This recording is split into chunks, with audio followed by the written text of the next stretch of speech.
Regresé y abrí la puerta despacio, y escuché cómo me humillaban delante de mi propio hijo. Nunca imaginé que mis propios oídos serían testigos de tanta crueldad. Hoy, yo voy a contarte algo que nunca pensé que contaría, y si tú, por un segundo, sientes que esto parece familiar, solo pido que dejes un like y te suscribas. Va a ayudarme a continuar desahogándome. Había salido de casa esa tarde de octubre solo por unas horas. El mercado de San Juan estaba lleno como siempre, con el aroma de chiles y cilantro flotando en el aire húmedo de la Ciudad de México. Llevaba mi rebozo azul marino, ese que mi madre me regaló hace 30 años, y mis zapatos cómodos de enfermera, esos que me han acompañado en tantas jornadas largas. Quería sorprender a Luisito con ingredientes frescos para hacer sus enchiladas verdes favoritas, esas que preparaba cuando era niño y que siempre le arrancaban una sonrisa. Mi hijo había tenido una semana difícil. Desde el accidente que lo dejó en silla de ruedas hace 8 meses, cada día era una montaña que escalábamos juntos, pero últimamente lo notaba más callado, más ausente. Andrea, su esposa, decía que era normal, que necesitaba tiempo para adaptarse. Yo confiaba en ella.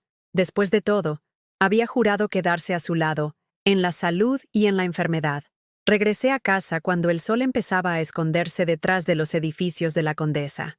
Nuestra casa de 2 pisos, con su fachada de cantera rosa y su portón de hierro forjado, se alzaba como siempre, imponente y acogedora.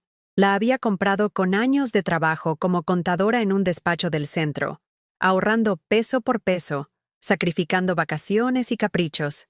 Cada ladrillo, cada azulejo, cada planta del pequeño jardín frontal llevaba mi sudor y mis sueños. Abrí el portón con cuidado. Las bisagras siempre chirriaban cuando llegaba la humedad, y crucé el pequeño zaguán donde tenía mis macetas de geranios rojos. Algo en el ambiente se sentía extraño, un silencio espeso, como cuando las tormentas están por llegar. La televisión no estaba encendida, no se escuchaba música, ni siquiera el murmullo habitual de conversación entre Andrea y Luisito. Me acerqué descalza hacia la sala, con las bolsas del mercado aún colgando de mis brazos.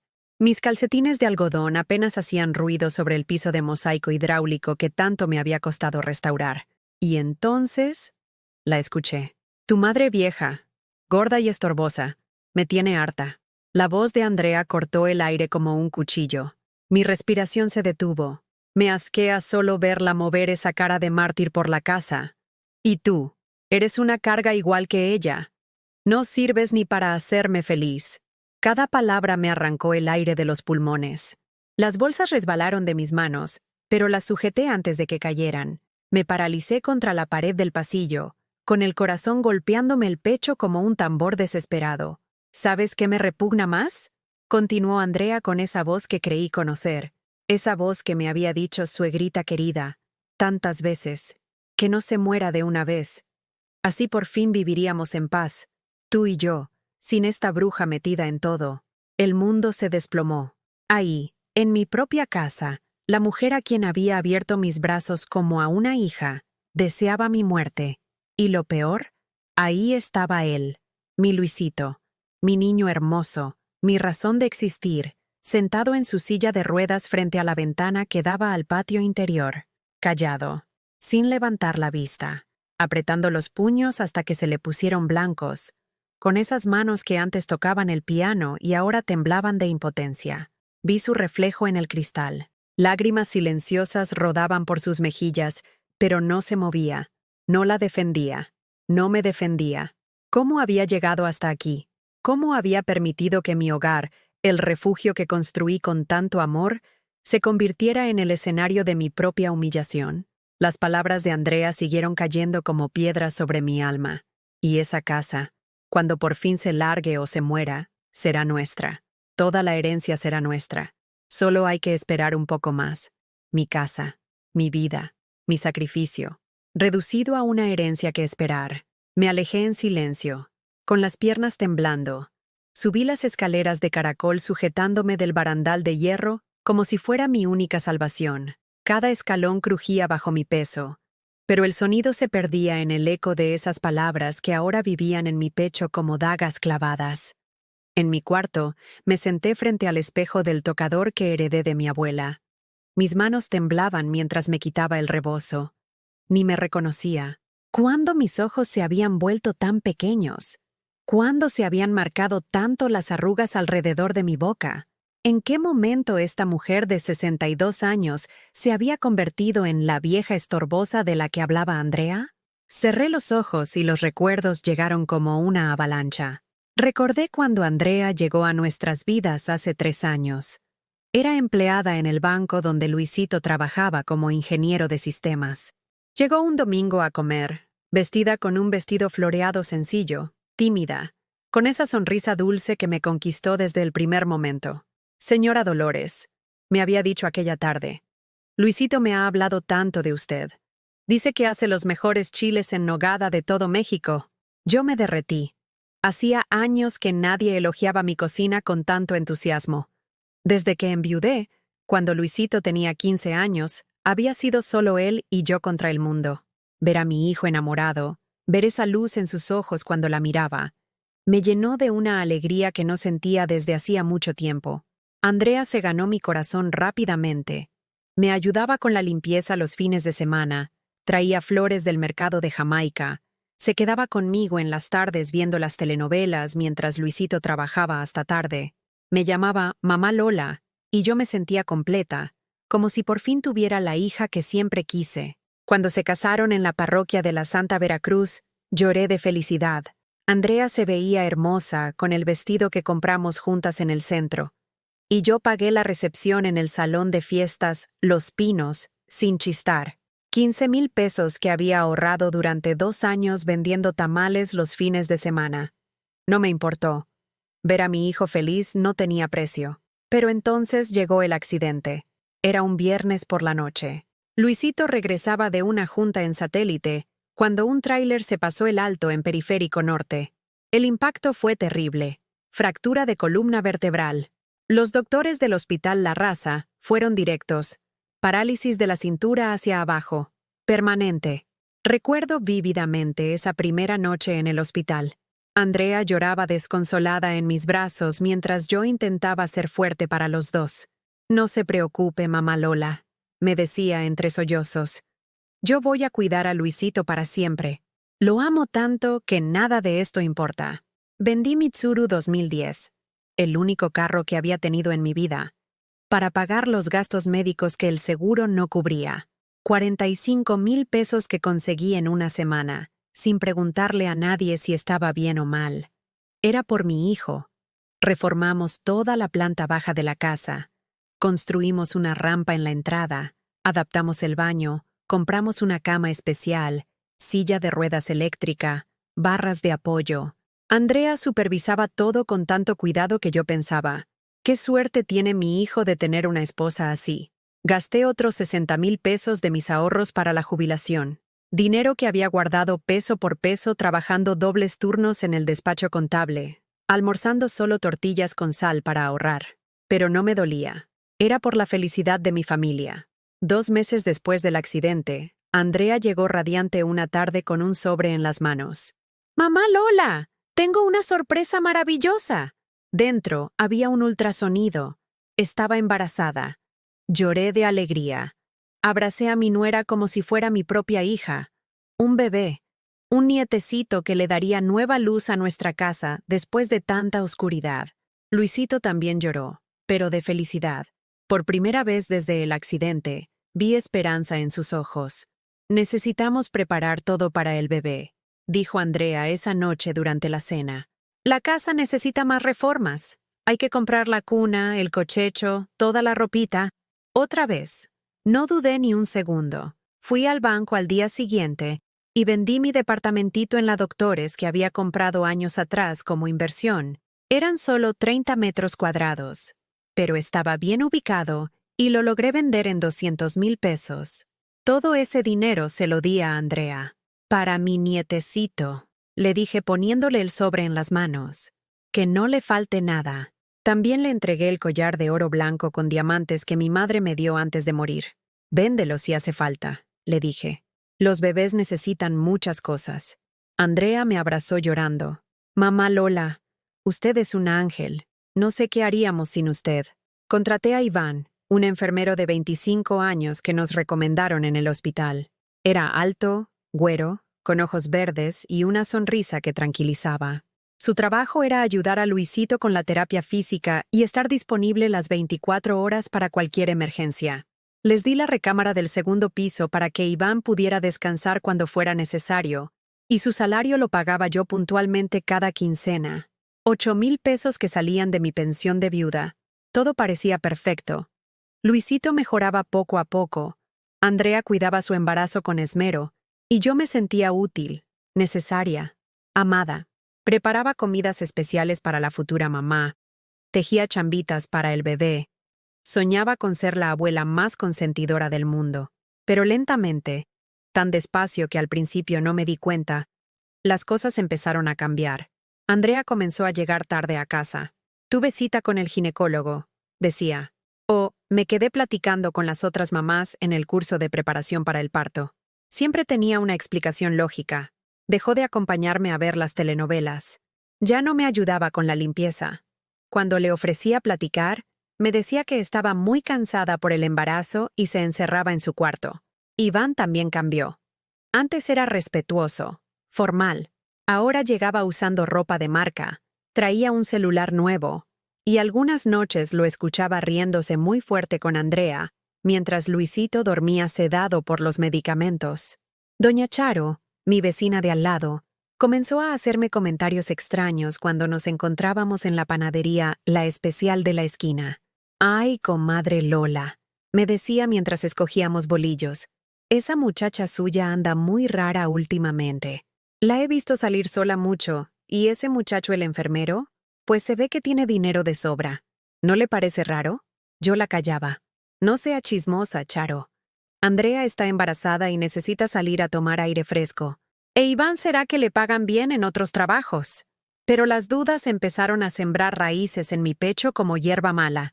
Una noche, hace 2 semanas, me levanté al baño y escuché risas desde el cuarto de Iván. Eran las 3 de la madrugada. Me asomé por la ventana del pasillo y vi luz en esa habitación. Risas de hombre y mujer. Muy bajitas, pero risas cómplices. «¿Será que están viendo alguna película?», me dije. Pero algo en mi estómago se retorció.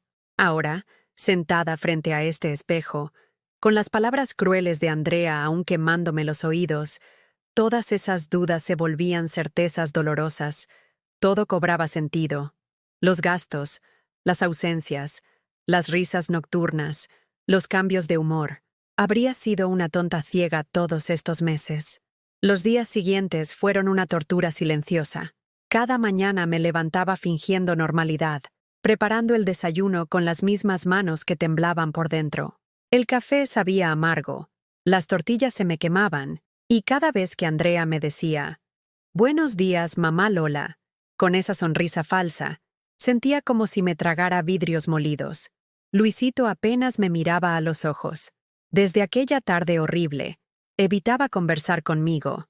Cuando le preguntaba cómo se sentía, respondía con monosílabos. «Bien, sí, no sé». Su mirada se había vuelto esquiva, como la de un niño que guarda un secreto que lo está matando por dentro.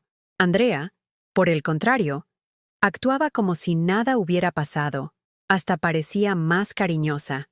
Me abrazaba cuando llegaba de sus supuestas citas médicas. Me traía dulces de tamarindo de la dulcería La Michoacana. Me preguntaba si necesitaba algo del súper. Pero yo ya no era la misma. Cada gesto suyo me parecía calculado. Cada sonrisa una mentira ensayada. Una tarde, mientras ella salía a caminar para hacer ejercicio, decidí revisar la correspondencia que había llegado. Entre las cartas había un estado de cuenta del banco que nunca había visto antes. Estaba dirigido a Andrea, pero la dirección era la nuestra. Lo abrí sin pensarlo 2 veces. Lo que vi me heló la sangre. Era una cuenta de ahorro a nombre de Andrea Ramírez Sandoval. El saldo era de 180,000 pesos. Depósitos constantes durante los últimos 4 meses. Cantidades exactas que yo reconocí de inmediato. 20,000 en enero, 30,000 en febrero, 40,000 en marzo, 50,000 en abril y 40,000 más en mayo. Eran exactamente las cantidades que yo le había dado para el bebé. Pero lo que más me dolió fueron las transferencias de salida. Pagos a un hotel en Acapulco, a una joyería en Zona Rosa, a una boutique en Polanco. Dinero que supuestamente era para pañales y biberones se había convertido en escapadas románticas y lujos personales. Volví a doblar el papel con manos temblorosas y lo guardé en mi delantal. El corazón me latía tan fuerte que pensé que me iba a dar un infarto ahí mismo, parada en el recibidor de mi propia casa. Esa noche, durante la cena, observé a Andrea con nuevos ojos. Llevaba aretes que no había visto antes, pequeños brillantes que destellaban bajo la luz del comedor. Su blusa era de una marca cara, de esas que venden en Santa Fe. Su perfume era diferente también, más sofisticado, más caro que el que usaba cuando llegó a nuestras vidas. ¿Cómo te fue en el doctor, mi amor?, le preguntó Luisito mientras yo servía el mole que había preparado durante toda la tarde. Muy bien, respondió Andrea acariciándose el vientre. Dice que el bebé está creciendo perfectamente. Ya son 6 meses. 6 meses. Las cuentas no me cuadraban, pero no dije nada. Solo seguí sirviendo en silencio. ¿Y cuándo podemos saber si es niño o niña?, pregunté fingiendo emoción. Pronto, mamá Lola. Muy pronto, me respondió sin mirarme a los ojos. Después de cenar, subí a mi cuarto y saqué el calendario que tengo en el buró. Conté hacia atrás desde el día del accidente de Luisito. Si Andrea tenía 6 meses de embarazo ahora, significaba que había quedado embarazada exactamente cuando mi hijo tuvo el accidente. Cuando él estaba internado, sedado, luchando por su vida en terapia intensiva. ¿Cómo era posible? Al día siguiente, mientras Andrea salía temprano a hacerse unos estudios y Luisito dormía por los medicamentos para el dolor, decidí hacer algo que nunca pensé que haría: revisar sus cosas. Entré a la recámara que compartían. Era la que había sido mía y de mi esposo durante 20 años, la misma donde nació Luisito, donde soñé tantas noches con un futuro que ahora se desmoronaba entre mis dedos. En el closet de Andrea encontré ropa que jamás había visto. Vestidos de diseñador, zapatos caros, bolsas de marcas que yo solo conocía por las revistas. Todo con etiquetas que indicaban precios que me dieron mareo. 3,000 pesos por un vestido, 1,500 por unos zapatos, 2,000 por una bolsa. Dinero que era mío, dinero de mi vejez, de mis sacrificios, convertido en vanidades para impresionar a quién sabe quién. En el cajón de la mesita de noche de su lado, debajo de cremas y maquillajes, encontré algo que me partió el alma en dos. Un teléfono celular que no conocía, más moderno que el que ella usaba normalmente. Lo encendí y no tenía clave de seguridad. Los mensajes me destrozaron. Mi amor, ya no aguanto fingir con ese inválido. ¿Cuánto falta para que tengamos todo el dinero? Tranquila, bebé. La vieja ya vendió el departamento. Solo falta convencerla de que venda la casa y después nos vamos a Cancún como habíamos planeado. ¿Y si sospecha algo del embarazo? No es tan lista. Además, para cuando se dé cuenta, ya estaremos lejos con todo. Los mensajes eran entre Andrea e Iván, fechas de los últimos 3 meses, fotos de los dos abrazados en lugares que reconocí: El Zócalo, Xochimilco, Coyoacán, lugares donde yo pensaba que Andrea iba sola a tomar aire fresco durante su embarazo. Había fotos más íntimas que me hicieron apartar la vista, y videos que no me atrevía a abrir, pero el que más me dolió fue un audio de 2 minutos que Andrea le había mandado a Iván la semana pasada. Ya estoy harta de esa vieja metiche, todo el día preguntando, queriendo ayudar, abrazándome como si fuera mi mamá. Me da asco. Y Luisito, pobrecito, pero ya no sirve para nada. Solo llora y se queja. Al menos su mamá tiene dinero. Cuando saquemos todo lo que podamos, nos largamos y que se las arreglen solos. Total, el niño no es de él. Esas últimas palabras me quitaron el aire. El niño no es de él, mi nietecito. El bebé por el que había vendido todo, por el que había gastado mis ahorros de toda la vida. Ni siquiera era de mi sangre. Me senté en la cama que había sido mía durante tantos años y lloré, como no había llorado desde el día que murió mi esposo. Pero estas lágrimas eran diferentes. No eran de dolor por una pérdida natural, sino de humillación, de traición, de haber sido tan tonta, tan ciega, tan ingenua. Guardé el teléfono exactamente donde lo había encontrado y salí del cuarto tratando de caminar normal, aunque sentía que mis piernas no me respondían. En la cocina, mientras preparaba agua de Jamaica, llegó doña Charo con su cara de «Tengo algo importante que decirte». «Comadre Lola», me dijo en voz baja, asomándose por la ventana que da al patio. «Necesito contarle algo, pero no sé si deba meterme». «Dígame, Charo. Ya nada puede sorprenderme. Ayer vi a su nuera con ese muchacho el enfermero. Los vi en el mercado de Medellín. Estaban comprando cosas para bebé, pero... Comadre, se besaron. En pleno mercado. Como novios». Doña Charo me miró con esos ojos llenos de compasión que solo tienen las mujeres que han vivido mucho y sufrido suficiente para reconocer el dolor ajeno. «Y hay algo más», continuó. «Mi compadre Raúl, el que tiene el puesto de frutas, me dijo que ese muchacho anda presumiendo que pronto se va a ir a vivir a la playa, que ya tiene todo arreglado para poner un negocio en Cancún». Cada palabra de doña Charo era como una confirmación de lo que ya sabía. No estaba loca. No estaban siendo paranoia de vieja. Todo lo que sospechaba era real. Esa noche, cuando Andrea regresó del doctor, con cara de cansancio fingido, y cuando Iván llegó de hacer unas compras, con bolsas que olían a perfume caro, los observé durante la cena, como si fuera la primera vez que los veía. La forma en que evitaban mirarse directamente, cómo Andrea sonreía cuando Iván hacía algún comentario, la manera en que él se ofrecía a ayudarla a levantarse de la mesa, los roces accidentales cuando pasaban cerca uno del otro.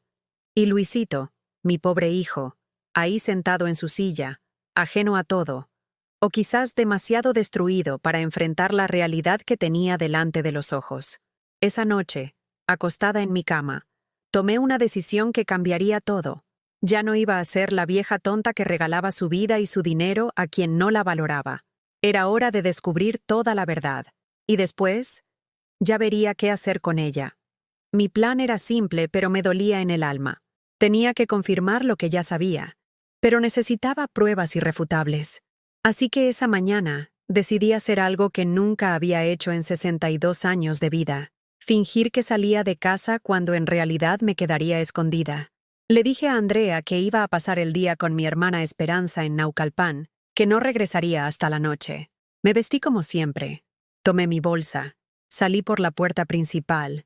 Caminé hasta la esquina donde está el puesto de periódicos de don Joaquín y me escondí detrás del camión de la panadería. Desde ahí podía ver perfectamente la ventana de la sala de mi casa. No tuve que esperar mucho. A los 20 minutos, Iván llegó con una bolsa de la farmacia, San Pablo, y otra de la pollería, Los Tres Hermanos. Entró como si fuera el dueño de la casa, con las llaves que yo misma le había dado para las emergencias de Luisito. Esperé otros 10 minutos y regresé sigilosamente. Entré por la puerta trasera del patio, esa que da a la cocina y que nunca chirría porque la engrasé hace poco. Mis pasos fueron silenciosos sobre el piso de la cocina mientras guardaba los zapatos en la mano. Desde el pasillo escuché las voces que venían de la sala. Andrea se reía. Una risa que jamás había escuchado en nuestra casa. Libre, coqueta, llena de vida. La risa de una mujer enamorada. «Ya vámonos, Iván.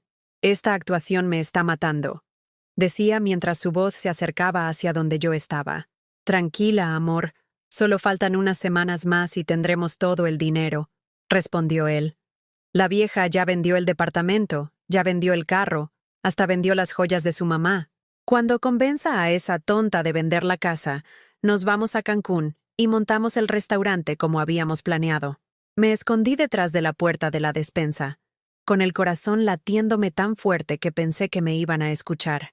«¿Y Luisito?», preguntó Andrea con una voz que no tenía ni una pizca de cariño. «¿Qué con él? Es un inválido. Sin dinero y sin nosotros. Se va a quedar solo con su mami. Que se las arreglen. A veces me da lástima», susurró Andrea. «Antes del accidente era tan guapo, tan inteligente. Pero ahora no sirve para nada», interrumpió Iván con crueldad. «Ni siquiera puede hacerte feliz como mujer. Para eso estoy yo». Escuché el sonido de un beso.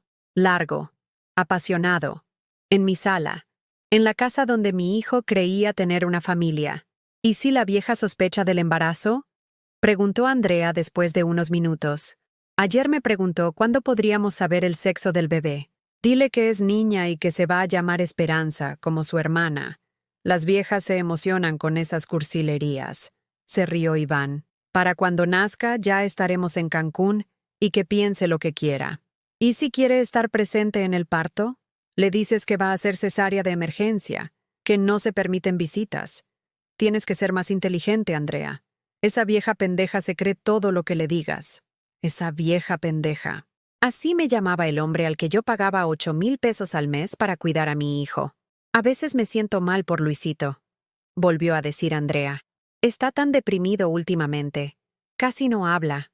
No come bien. Es mejor así. Entre más deprimido esté, menos va a preguntar. Y si llega a sospechar algo, le echamos la culpa a la depresión por el accidente. Los doctores siempre dicen que es normal. ¿Y si se quiere suicidar? La pregunta de Andrea me heló la sangre. ¿Había pensado en eso mi hijo? ¿Estaba tan desesperado que había considerado quitarse la vida? Mejor para nosotros, respondió Iván sin un ápice de compasión. Así la herencia sería solo para la vieja, y sería más fácil convencerla de dárnosla. Eres terrible, se rió Andrea, pero no sonaba molesta. Sonaba admirada. No podía escuchar más. Me alejé en silencio hacia la escalera y subí a mi cuarto, donde me encerré con llave y lloré hasta que sentí que se me iban a salir los ojos. No solo me habían robado mi dinero, no solo habían engañado a mi hijo, estaban deseando que se muriera para heredar más fácilmente. ¿Qué clase de monstruos habían entrado a mi casa? 2 horas después, bajé fingiendo que acababa de llegar. Andrea estaba en la cocina preparando un licuado para el bebé y me recibió con esa sonrisa falsa que ya conocía tan bien. «Mamá Lola, ¿cómo está la tía Esperanza?» «Bien, bien», mentí mientras observaba cómo se tocaba el vientre teatralmente. «¿Y tú cómo te sientes?» «Muy bien. El bebé se mueve mucho. Iván dice que es muy activo, que va a ser futbolista». Se rió. Iván, que estaba ahí parado como si fuera parte de la familia, como si no hubiera estado planeando robarnos apenas unas horas antes. «¿Dónde está Luisito?», pregunté. «Durmiendo. Se tomó las pastillas para el dolor más temprano. Dice que le duele mucho la espalda», respondió Andrea. Subí a ver a mi hijo. Estaba despierto, mirando al techo con ojos vacíos. Cuando me vio entrar, intentó sonreír, pero la sonrisa no le llegó a los ojos. «Hola, mijo. ¿Cómo te sientes?» «Bien, mamá. Solo cansado». Me senté en la orilla de su cama. Tenía ojeras profundas, había perdido peso, y su piel se veía grisácea. «Luisito, ¿puedo preguntarte algo?» «Claro, mamá. ¿Eres feliz?» La pregunta lo tomó por sorpresa. Se quedó callado varios minutos, como si fuera la primera vez que se la hacían. «No sé, mamá. Ya no sé qué es la felicidad». «¿Andrea te trata bien?» Otra pausa larga. Muy larga. «Sí, supongo que sí». «¿La amas?» Yo creía que sí. Pero últimamente siento que... No sé, mamá. Siento que estoy estorbando en mi propia casa». Sus palabras me partieron el corazón. Mi hijo, el hombre más inteligente y bondadoso que conocía, se sentía estorbo en la casa que yo había construido para él. «Hijo, si pudieras cambiar algo de tu vida ahora, ¿qué sería?» «Volver a caminar», respondió inmediatamente. «Pero no para hacer deporte o trabajar, solo para no ser una carga para Andrea. Ella es tan joven, tan bella, se merece un hombre completo. Luisito, mírame», le dije tomándole la cara con mis manos. «Tú no eres una carga para nadie. El accidente no te quitó tu valor como persona. Mamá, no seas buena conmigo solo porque soy tu hijo. Sé lo que soy ahora. Un hombre a medias que no puede ni siquiera...» No terminó la frase, pero entendí a qué se refería. «¿Andrea te ha hecho sentir así?» «No directamente.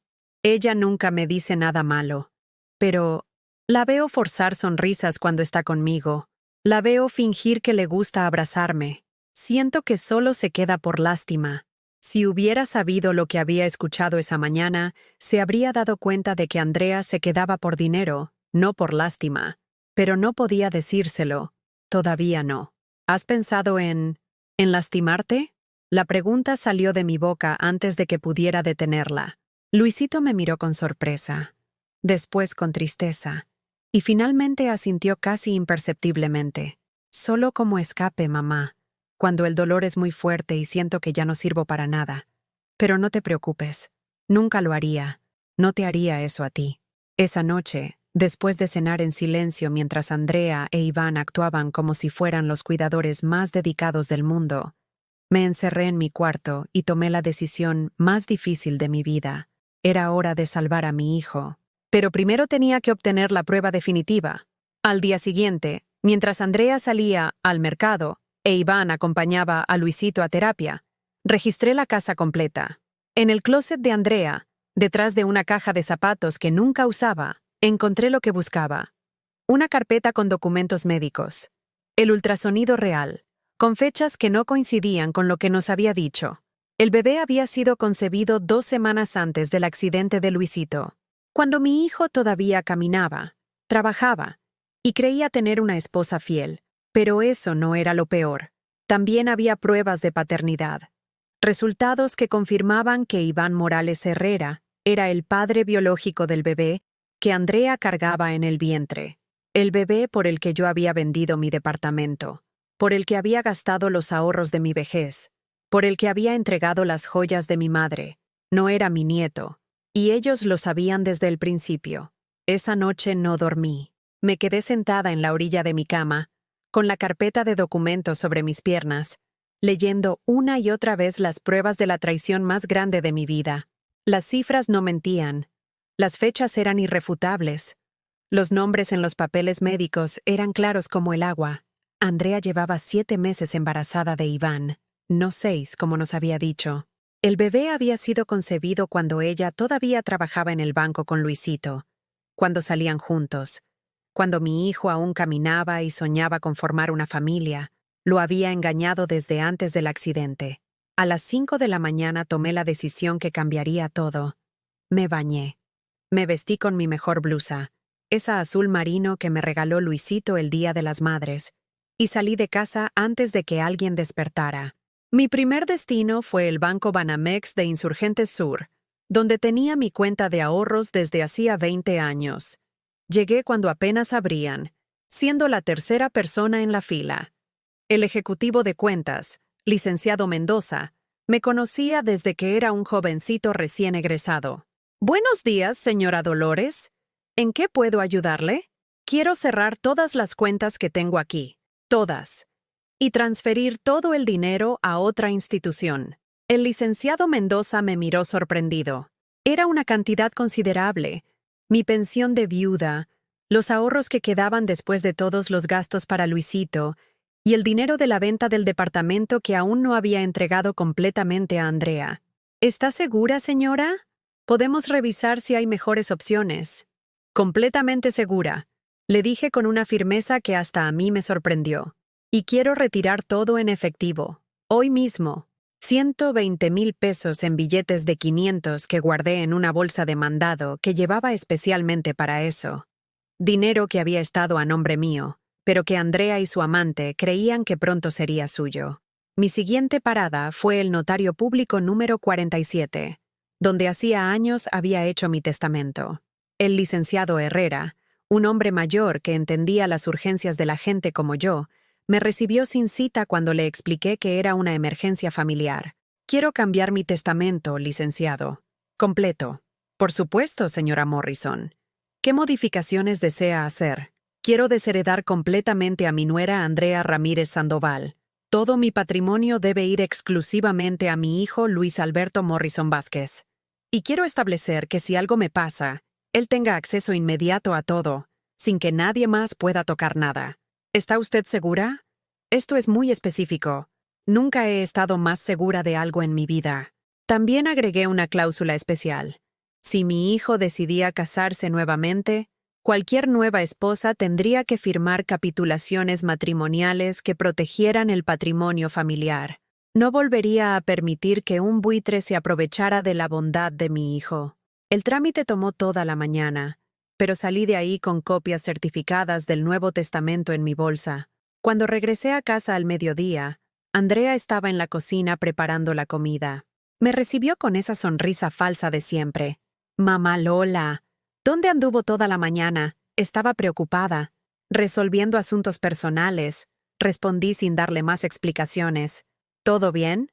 Se ve usted seria. Todo perfecto. Mentí. Luisito estaba en la sala viendo televisión. Se veía mejor, menos ojoroso que los últimos días. Iván no estaba por ningún lado. ¿Dónde está el enfermero?, pregunté. Salió a comprar medicamentos, respondió Andrea rápidamente. Regresa en la tarde. Perfecto. Era el momento que había estado esperando. Andrea, necesito hablar contigo, en privado. Claro, mamá Lola. ¿Pasa algo? La llevé a la cocina y cerré la puerta. Siéntate, le dije señalando una de las sillas. Algo en mi tono debió alertarla, porque por primera vez en meses la vi nerviosa. ¿Qué pasa? ¿Está todo bien? Saqué la carpeta de documentos y la puse sobre la mesa, frente a ella. Quiero que me expliques esto. Andrea se puso pálida cuando vio los papeles. Sus manos temblaron cuando reconoció el ultrasonido con las fechas reales. Yo puedo explicarlo. Explícame cómo mi nieto fue concebido 2 semanas antes del accidente de mi hijo, dije con una calma que no sentía. Mamá Lola, no es lo que piensa. Explícame por qué las pruebas de paternidad dicen que Iván Morales es el padre del bebé. Andrea comenzó a llorar, pero no eran lágrimas de arrepentimiento. Eran lágrimas de pánico, de alguien que acaba de ser descubierta en una mentira demasiado grande para seguir sosteniendo. Fue un error, mamá Lola. Un momento de debilidad. ¿Un momento? ¿7 meses de embarazo es un momento? Yo amo a Luisito, de verdad. No me mientas más, le dije levantando la voz por primera vez. He escuchado tus conversaciones con Iván. Sé que planean irse a Cancún con mi dinero. Sé que están esperando que mi hijo se muera para heredar más fácilmente. Andrea dejó de llorar. Su cara cambió completamente, como si se hubiera quitado una máscara que había estado usando durante años. ¿Nos estuvo espiando?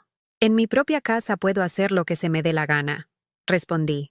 Mire, señora, dijo Andrea con una voz que ya no fingía respeto. Las cosas son como son. Luisito ya no es el hombre que era. Yo necesito a alguien que pueda darme lo que él ya no puede dar. ¿Y usted? Usted tiene dinero que nosotros necesitamos más. La máscara había caído completamente. Ahí estaba la verdadera Andrea, fría, calculadora, sin un ápice de vergüenza. Fuera de mi casa, le dije. ¿Cómo dice? Que te largues de mi casa. Ahora mismo. No puede echarme. Estoy embarazada. Soy la esposa de su hijo. Eres una ladrona embarazada del amante que yo mismo contraté. Y no eres bienvenida en esta casa ni un minuto más. Andrea se puso de pie, furiosa. ¿Y piensa que Luisito va a elegirla a usted en lugar de a mí? ¿A su esposa embarazada? Luisito va a elegir la verdad cuando se la cuente, completa, con documentos. Usted no se atreve. Ponme a prueba. En ese momento Iván llegó por la puerta trasera, cargando una bolsa de la farmacia. Se detuvo en seco cuando vio la tensión en la cocina. ¿Qué pasa aquí? Tu novia acaba de renunciar a su trabajo de actriz, le dije. Los dos, fuera de mi casa. Ahora. Iván miró los documentos sobre la mesa y entendió inmediatamente que todo había terminado. Señora Dolores, podemos llegar a un acuerdo. El único acuerdo es que se vayan antes de que llame a la policía. ¿Por qué? No hemos hecho nada ilegal. Fraude, robo, extorsión emocional. ¿Quieres que siga? Andrea y Iván se miraron. Sabían que habían perdido. Nos vamos, dijo Andrea. Pero Luisito se va a enterar de cómo es usted realmente, de cómo destruyó su matrimonio por celos. Luisito se va a enterar de todo, pero la verdad, no la versión que ustedes inventaron. Los vi subir a empacar sus cosas. Tardaron menos de 1 hora. No tenían mucho que fuera realmente suyo. La mayoría de lo que Andrea había comprado con mi dinero se quedó en la casa. Cuando bajaron con sus maletas, Luisito estaba en el recibidor, confundido. ¿Qué está pasando? ¿Por qué tienen maletas? Andrea se le acercó llorando teatralmente. Amor, tu mamá nos está corriendo. Dice que no somos bienvenidos aquí. ¿Mamá? ¿Qué está pasando? Respiré profundo. Era el momento de la verdad. Hijo, necesitamos hablar. Solos. Andrea intentó interrumpir, pero la detuve con una mirada. Tú ya no pintas nada aquí. Vete. Andrea me fulminó con los ojos, pero tomó su maleta y salió de la casa seguida por Iván. Antes de cerrar la puerta se volteó y me gritó. Se va a arrepentir de esto. Luisito nunca la va a perdonar. Cerré la puerta con llave y me volteé hacia mi hijo, que me miraba con una mezcla de confusión y terror. Era hora de contarle todo, pero por primera vez en meses me sentía libre. Luisito me miraba desde su silla de ruedas con los ojos más tristes que había visto en mi vida. Sus manos temblaban sobre los brazos de la silla, y su respiración era entrecortada, como si estuviera preparándose para recibir el golpe final que destrozaría lo poco que quedaba de su mundo. Mamá, por favor dime que esto es una pesadilla. Susurró con una voz que sonaba como la de un niño asustado. Dime que Andrea no se fue. Dime que mi esposa no me abandonó. Me senté en el sofá frente a él, con la carpeta de documentos en mis manos. Cada papel era una daga que tendría que clavar en el corazón de mi hijo, pero era la única manera de liberarlo de una mentira que lo estaba matando lentamente. Mijo, lo que voy a contarte va a dolerte mucho, pero necesitas saber la verdad. ¿Qué verdad, mamá? ¿Qué hiciste? ¿Por qué corriste a mi esposa embarazada? Saqué el primer documento. El ultrasonido con las fechas reales. Andrea no está embarazada de 6 meses, Luisito. Está embarazada de 7 meses y medio. Luisito frunció el ceño, sin entender. ¿Y qué importa eso? Importa porque según estas fechas, el bebé fue concebido 2 semanas antes de tu accidente, cuando tú todavía caminabas, todavía trabajabas. Vi cómo la comprensión lenta y dolorosa comenzaba a dibujarse en su rostro. No, no puede ser. Y esto, dije mostrándole la prueba de paternidad, confirma que Iván Morales Herrera es el padre biológico del bebé. El documento se le cayó de las manos. Se quedó mirando al vacío durante varios minutos, como si su cerebro se hubiera desconectado para protegerlo del dolor. Mentira, susurró finalmente. Esto tiene que ser mentira. Hijo, ojalá fuera mentira. No, gritó con una fuerza que no había mostrado en meses. Andrea me ama, se casó conmigo, está esperando a mi hijo. Luisito, no me digas Luisito. Tú hiciste esto. Tú inventaste estos papeles porque nunca te gustó mi esposa. Siempre fuiste celosa. Sus palabras me dolieron, pero entendía su reacción. Era más fácil culparme a mí que aceptar que la mujer que amaba lo había traicionado de la manera más cruel posible. Hijo, hay más, dije sacando mi teléfono. Durante los últimos días había grabado algunas de las conversaciones entre Andrea e Iván cuando pensaban que no estaba en casa. No quiero escuchar nada, dijo tapándose los oídos como un niño. Necesitas escucharlo. Reproduje el audio donde Andrea le decía a Iván que estaba harta del inválido y que ya querían irse con el dinero. Luisito palideció, pero siguió negando con la cabeza. Esa no es la voz de Andrea. Mijo, por favor. Esa no es mi esposa. Pero cuando puse el audio donde Andrea decía que se muera de una vez para que la herencia sea solo nuestra, Luisito comenzó a llorar. No era el llanto de un hombre adulto. Era el llanto desgarrador de alguien que acaba de descubrir que todo lo que creía real era una mentira. ¿Por qué? Sollozó. ¿Por qué me hizo esto? Yo la amaba tanto. Le hubiera dado todo. Ya le diste todo, mijo. Le di todo. Mi dinero, mi casa, mi confianza. Y ellos planeaban quitarnos hasta la dignidad. Pero el bebé, mi bebé, no es tu bebé, Luisito. Nunca fue tu bebé. Esas palabras lo rompieron completamente. Se dobló sobre sí mismo y lloró como no había llorado ni siquiera el día del accidente. Lloró por el futuro que había perdido, por la familia que había soñado, por la esposa que nunca existió. Yo también lloré, por mi hijo destruido, por los meses de engaño, por haber tardado tanto en actuar. Nos quedamos así durante 1 hora, llorando juntos en la sala que había sido testigo de tantas mentiras. Cuando finalmente se calmó, Luisito me miró con ojos rojos e hinchados. ¿Qué vamos a hacer ahora, mamá? Vamos a reconstruir nuestras vidas. Sin mentiras, sin gente que nos use. Pero yo no sé cómo vivir sin ella. A pesar de todo, la amo. El amor no se puede construir sobre mentiras, mijo. Lo que tú amabas no era real. Era una actuación. ¿Y si viene a pedirme perdón? ¿Y si dice que fue un error? ¿La perdonarías? Luisito se quedó pensando durante varios minutos. No sé, tal vez, si promete cambiar. Oh, hijo, una mujer que planea tu muerte no cambia. Una mujer que se acuesta con otro hombre mientras tú estás en el hospital no cambia. Una mujer que roba el dinero de tu madre para irse de vacaciones con su amante no cambia. Luisito asintió lentamente, como si finalmente estuviera aceptando la realidad. 3 días después, Andrea regresó. Llegó un jueves por la tarde, sola, con los ojos rojos de llorar y vestida con ropa sencilla en lugar de las marcas caras que había estado usando últimamente.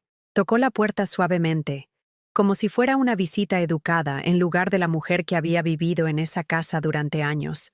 Cuando abrí, se veía derrotada. Mamá Lola, por favor, necesito hablar con Luisito. No tienes nada que hablar con él. Por favor. Solo 5 minutos. Se lo ruego. Luisito apareció detrás de mí en su silla de ruedas. Déjala pasar, mamá. Quiero escuchar lo que tiene que decir. Andrea entró y se arrodilló frente a la silla de Luisito. Era una imagen patética. La mujer que había sido tan arrogante días antes, ahora suplicando como una mendiga. Amor, perdóname. Sé que me equivoqué, pero todo fue por desesperación. Cuando te accidentaste, pensé que todo había terminado para nosotros. Iván se aprovechó de mi vulnerabilidad. ¿Torsis vulnerabilidad? La interrumpí. ¿Así le dices a acostarte con otro hombre mientras tu esposo luchaba por su vida? Por favor, mamá Lola, déjeme hablar, me suplicó Andrea. Después se volvió hacia Luisito. Amor, el bebé sí puede ser tuyo. Las fechas pueden estar equivocadas. Los doctores se confunden. Andrea, dijo Luisito con una voz más firme de la que había tenido en meses. Vi las pruebas de paternidad, con mi nombre y el de Iván. No me sigas mintiendo. Esas pruebas pueden estar falsificadas. ¡Basta!, gritó Luisito con una fuerza que me sorprendió. ¡Basta de mentiras! Escuché las grabaciones. Escuché cómo planeabas robar el dinero de mi madre. Escuché cómo deseabas que me muriera. Andrea se puso pálida. Eso fue solo frustración. No lo decía en serio. ¿Frustración?, intervine yo. ¿Robar 200,000 pesos fue frustración? Yo les iba a devolver todo. ¿Con qué dinero? ¿Con el dinero del restaurante que ibas a poner en Cancún con tu amante? Andrea se dio cuenta de que sabíamos todo. Su última carta era la manipulación emocional. Luisito, por favor, estoy embarazada.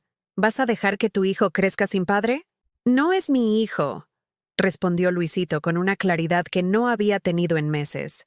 Y tú no eres la mujer que creí que eras. Por favor, te amo. No, dijo Luisito sacando algo de la bolsa lateral de su silla de ruedas. Era su anillo de matrimonio. Si me amaras, no habrías hecho nada de esto. Le extendió el anillo. Toma esto y vete. No quiero volver a verte en mi vida. Andrea tomó el anillo con manos temblorosas. Luisito, por favor, vete, Andrea. Ya hiciste suficiente daño. Andrea se levantó, derrotada. Me miró con odio puro. Esto es culpa suya. Usted le metió veneno en la cabeza. Yo le dije la verdad. Respondí. Algo que tú nunca hiciste. Se van a arrepentir. Los dos. Cuando me vaya con Iván y sean felices, se van a dar cuenta de lo que perdieron. Ya nos dimos cuenta, dijo Luisito. Perdimos a una mentirosa y a un ladrón. Fue la mejor pérdida de nuestras vidas. Andrea salió dando un portazo que resonó por toda la casa. Esa noche, Luisito y yo cenamos juntos por primera vez en meses. En silencio, pero en paz. Mamá, me dijo mientras yo recogía los platos. Gracias por salvarme. Gracias por creerme, mijo. ¿Crees que algún día pueda volver a confiar en alguien? Sí, hijo. Pero la próxima vez sabrás qué señales buscar. Esa noche dormí tranquila por primera vez en meses. Mi casa había vuelto a ser mía. Mi hijo había vuelto a ser el mismo. Y por fin podíamos empezar a sanar. Los primeros días después de la partida definitiva de Andrea fueron extraños. La casa se sentía demasiado silenciosa, pero era un silencio diferente al que habíamos vivido durante meses. Ya no era el silencio pesado de las mentiras y las tensiones ocultas. Era el silencio limpio de un hogar que finalmente podía respirar. Luisito y yo comenzamos a establecer nuevas rutinas. Desayunábamos juntos en la cocina, mientras escuchábamos las noticias en la radio, algo que no habíamos hecho en casi un año. Él me contaba sus sueños. Había vuelto a soñar después de meses de pesadillas. Y yo le platicaba sobre los planes que tenía para renovar el jardín que Andrea había descuidado durante su embarazo fingido. Una mañana, mientras preparaba café de olla como me había enseñado mi madre, Luisito me dijo algo que me cambió la perspectiva de todo. «Mamá, ¿sabes qué es lo más raro de todo esto?» «¿Qué, mijo?» «Que por primera vez desde el accidente, no me siento como un inválido. Me siento como un hombre que tomó una decisión difícil, pero correcta». Sus palabras me llenaron de una alegría que no había sentido en mucho tiempo. Mi hijo estaba recuperando su dignidad, su autoestima, su fuerza interior. Esa misma semana decidí hacer algo que tenía pendiente desde hacía años. Llamé a mi hermana Esperanza en Guadalajara. Habíamos perdido el contacto cuando me casé, y después, con las responsabilidades de ser madre soltera, nunca encontré el tiempo para reconstruir esa relación. «¿Lola? ¿Eres tú, hermana?» Su voz sonaba exactamente igual que cuando éramos niñas en la casa de nuestros padres en Tlaquepaque. «Soy yo, Esperanza. Sé que han pasado muchos años». «Ay, Lola, he pensado tanto en ti. ¿Cómo estás? ¿Cómo está Luisito?» Le conté todo. La traición, el engaño, la forma en que habíamos logrado liberarnos. Esperanza lloró conmigo por teléfono.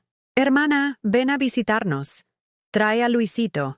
Mis nietos quieren conocer a su tío, y yo necesito abrazarte después de tantos años. ¿Estarían bien con la silla de ruedas?» «Por supuesto. Mi hijo mayor, Raúl, también está en silla de ruedas desde que tuvo un accidente en la construcción. Él le puede enseñar a Luisito muchas cosas sobre cómo vivir plenamente a pesar de las limitaciones». Esa tarde le propuse el viaje a Luisito. Sus ojos se iluminaron por primera vez en casi un año. «¿En serio, mamá? ¿Podemos irnos de vacaciones?» «No son vacaciones, mijo. Es reconectar con la familia que sí nos ama de verdad». Compramos boletos de autobús para el siguiente fin de semana. Luisito estaba emocionado planeando qué llevarle a sus primos que nunca había conocido. Yo me sentía como una adolescente preparando su primer viaje sola. El viaje en autobús a Guadalajara fue revelador. Luisito se las arregló perfectamente para manejar su silla de ruedas en las paradas, pidió ayuda cuando la necesitaba sin avergonzarse, y hasta entabló conversación con otros pasajeros. El hombre seguro de sí mismo que había sido antes del accidente estaba regresando lentamente. Esperanza nos esperaba en la terminal con toda su familia. Cuando me vio bajar del autobús, corrió hacia mí y me abrazó como si fuéramos niñas otra vez. «Hermana, estás igual de hermosa. Estoy vieja y arrugada», me reí. «Estás libre. Se te nota en los ojos». Su casa en Tlaquepaque era pequeña pero llena de vida.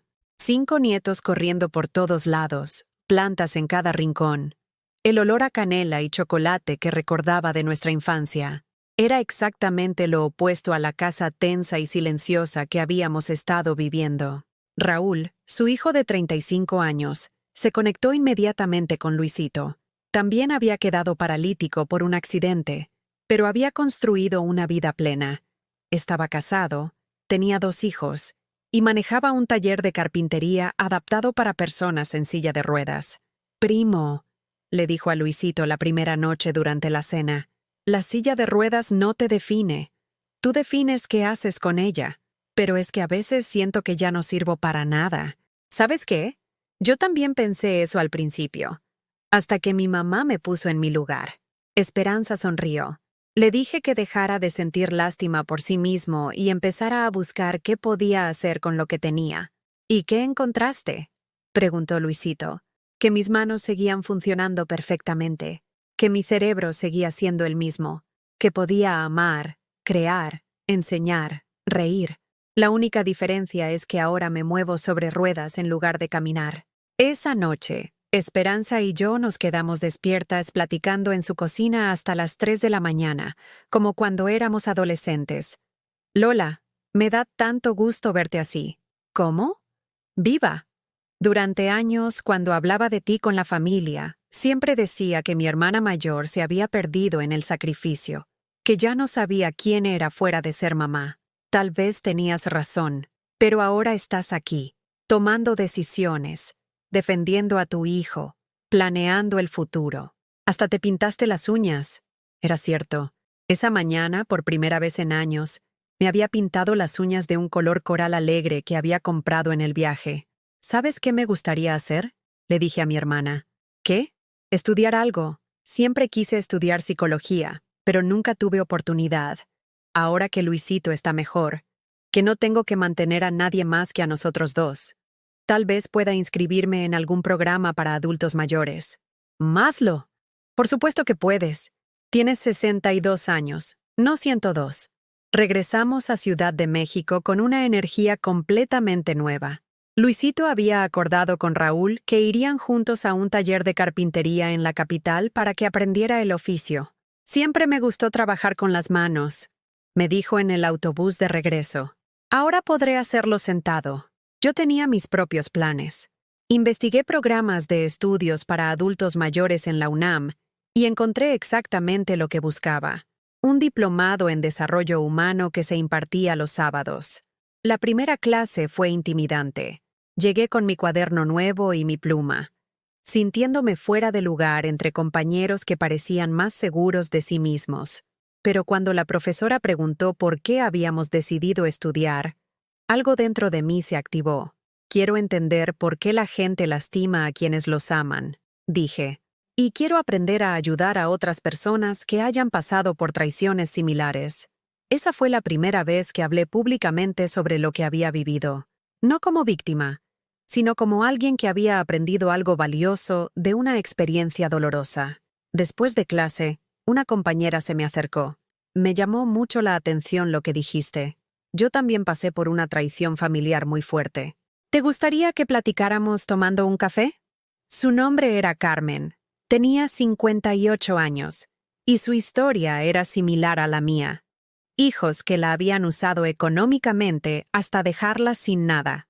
Platicamos durante 3 horas en una cafetería de Ciudad Universitaria. ¿Sabes qué es lo que más me sorprende?, me dijo Carmen mientras pagábamos la cuenta. Que las dos estamos aquí, estudiando, reconstruyendo nuestras vidas. Somos más fuertes de lo que creíamos. Tenía razón. Por primera vez en mi vida adulta, no estaba definiendo mi existencia por cuidar a alguien más. Estaba cuidándome a mí misma. Y desde esa plenitud personal podía amar a mi hijo de manera más sana y libre. Luisito también estaba floreciendo. Había comenzado a tomar clases de carpintería 3 veces por semana, y los fines de semana trabajaba en proyectos pequeños que vendía en línea. Sus manos volvían a crear cosas hermosas, y su autoestima se fortalecía con cada pieza terminada. Una tarde, mientras yo estudiaba para un examen y él lijaba una pequeña caja de madera que había hecho, me dijo algo que me llenó de orgullo. «Mamá, ¿te puedo confesar algo?» «Claro, mijo. Creo que la traición de Andrea fue lo mejor que nos pudo pasar». «¿Por qué dices eso?» «Porque me obligó a redescubrirme. Durante los primeros meses después del accidente, me definía por lo que había perdido. Ahora me defino por lo que puedo hacer. Y yo me defino por quien soy, no por quien cuido», agregué. «Somos un buen equipo, ¿verdad, mamá?» «El mejor equipo del mundo, mijo». Esa noche, mientras me preparaba para dormir, me miré en el espejo del tocador.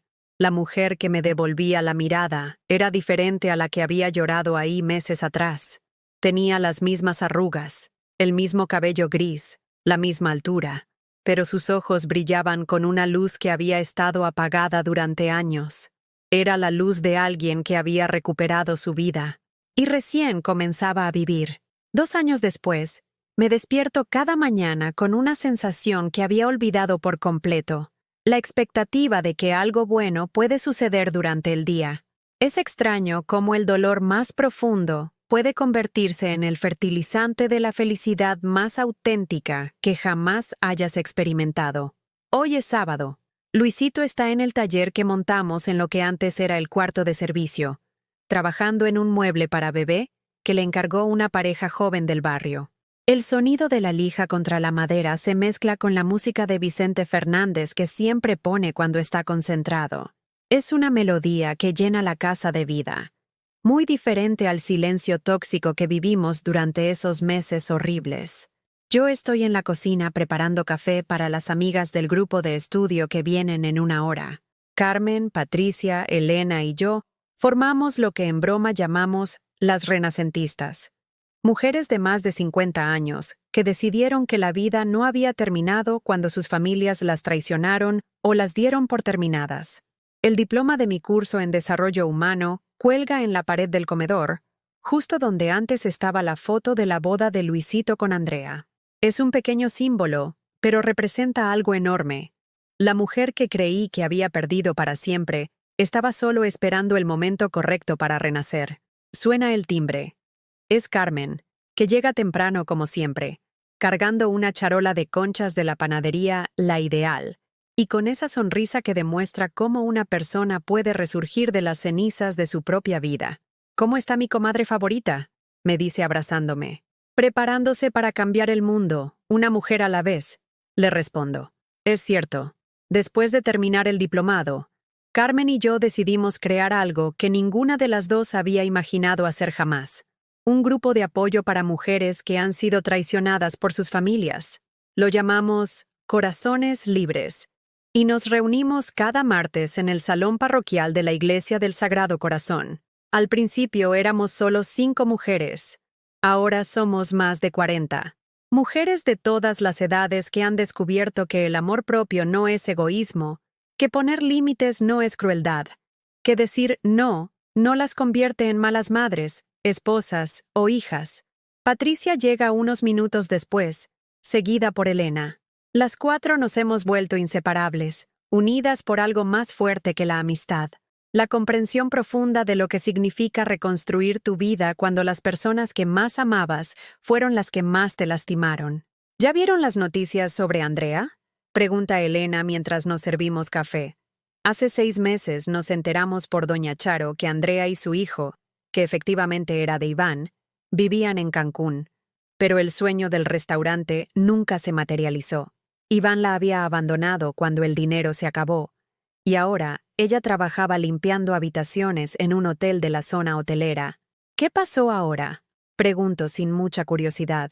La verdad es que ya no siento rencor hacia Andrea. Siento lástima por alguien que nunca aprendió a valorar lo que tenía cuando lo tenía. Doña Charo dice que regresó a la ciudad, que está buscando trabajo y que preguntó por ustedes. Carmen me mira preocupada. ¿Y cómo te sientes al saber eso? Tranquila, respondo con sinceridad. Andrea ya no tiene poder sobre nuestras vidas. Si aparece, le desearé suerte y seguiré con mi día. Es la verdad. La mujer que lloró durante semanas por la traición de Andrea se convirtió en alguien que entiende que algunas personas entran a tu vida para enseñarte lo que no quieres volver a permitir. Y esa es una lección valiosa, aunque haya costado tanto aprenderla. Luisito entra a la cocina para saludar a mis amigas. Se ve tan diferente al hombre deprimido y derrotado que fue durante esos meses terribles. Sus ojos tienen luz, su voz tiene firmeza, y su sonrisa es genuina. Está usando una camisa de trabajo manchada de barniz y aserrín, y nunca lo había visto más guapo. ¿Cómo van las revolucionarias?, nos dice en broma. Planeando la conquista del mundo, le responde Patricia. ¿Necesitas algo, mijo? Patricia lo trata como si fuera su propio hijo. Es hermoso cómo las familias que eliges pueden ser más sólidas que las que te tocan por sangre. Solo venía a decirles que en una hora va a llegar Sofía para que vea el mueble del bebé. Sofía es una chica de 25 años, soltera, que está esperando su primer hijo. Conoció el trabajo de Luisito a través de una publicación en Facebook y desde entonces se ha convertido en su mejor clienta. Pero más que eso, se ha convertido en algo más. Es extraño y hermoso ver a mi hijo enamorado de nuevo, pero esta vez es diferente. Sofía lo conoció ya en silla de ruedas, ya con limitaciones, ya con cicatrices emocionales, y lo eligió exactamente como es. No hay máscaras, no hay actuaciones, no hay promesas imposibles. Solo 2 personas que se encuentran en su verdad más auténtica. ¿Ya le dijiste que te gusta?, le pregunta Elena con la confianza que da la amistad verdadera. Luisito se pone rojo. Estamos llegando ahí, sin prisa. Aprendí que las mejores cosas no se pueden forzar. Cuando se va, mis amigas y yo nos quedamos en silencio por un momento, cada una perdida en sus propios pensamientos. ¿Saben qué es lo que más me sorprende de todo esto? Dice Carmen finalmente. ¿Qué? Preguntamos al unísono. Que tardamos 60 años en descubrir quiénes éramos realmente. Pero lo descubrimos, agrega Patricia. Eso es lo que importa. Elena asiente. Mis hijas pensaron que cuando les puse límites me iba a quedar sola y desesperada. No entendieron que iba a quedarme sola y en paz. La soledad no es lo mismo que estar solas, digo yo. Durante años estuve rodeada de gente que me usaba y me sentía profundamente sola. Ahora estoy con menos personas, pero me siento acompañada. Pasamos la tarde revisando los casos de las mujeres que van a llegar al grupo la próxima semana. María, cuya hija le robó los ahorros para comprarse un carro. Isabel, cuya nuera la convenció de firmar la casa a su nombre y después la corrió. Esperanza, como mi hermana, cuyos hijos adultos la chantajean emocionalmente para que cuide a sus nietos sin recibir ni gratitud ni ayuda económica. Cada historia me duele, pero ya no me duele de la manera paralizante de antes. Ahora me duele de la manera que te duele cuando ves a alguien tropezar en la calle. Quieres ayudar, extender la mano, compartir lo que has aprendido. ¿Recuerdan cuando pensábamos que ser buenas madres significaba darlo todo sin recibir nada a cambio? Pregunta Carmen. Ahora sabemos que ser buenas madres significa enseñar a nuestros hijos a valorar lo que reciben. Respondo. Y que amor que no incluye respeto no es amor. Agrega Elena. Es dependencia emocional disfrazada de sacrificio, concluye Patricia. Cuando mis amigas se van al atardecer, me quedo en el jardín regando las plantas que he sembrado durante estos 2 años. Rosas, geranios, hierbabuena, chile piquín. El jardín que Andrea había descuidado ahora está lleno de vida y color. Luisito sale a acompañarme. Sofía se fue hace 1 hora, muy contenta con su mueble, y con la promesa de regresar el próximo sábado para platicar de ideas para la recámara del bebé. Los dos sabemos que van a platicar de mucho más que muebles. Mamá, ¿puedo preguntarte algo? Siempre, mijo. ¿Te arrepientes de haber corrido a Andrea?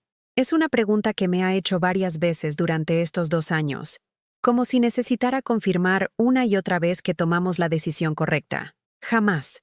Respondo sin dudar. ¿Tú te arrepientes? Para nada. Pero a veces me pregunto qué habría pasado si me hubiera quedado callado, si hubiera fingido que no sabía nada. Habría seguido muriendo lentamente, y yo habría seguido siendo cómplice de mi propia humillación. ¿Crees que ella es feliz ahora? No lo sé, mijo, pero sé que nosotros sí lo somos, y al final del día, esa es la única felicidad por la que somos responsables. Esa noche, antes de dormir, hago algo que he convertido en ritual durante estos 2 años. Escribo en mi diario 3 cosas por las que estoy agradecida del día de hoy. Hoy, escribo. 1. Por las amigas que eligieron quedarse cuando les conté mi verdad. 2. Por ver a Luisito enamorado de alguien que lo ama de verdad. 3.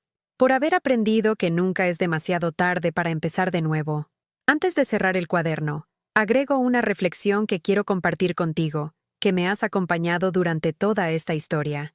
Si estás escuchando esto y algo te suena familiar, si tú también vives caminando en cáscaras de huevo para no molestar a alguien que debería amarte incondicionalmente, si tú también regalas tu vida esperando recibir migajas de cariño a cambio, quiero que sepas algo.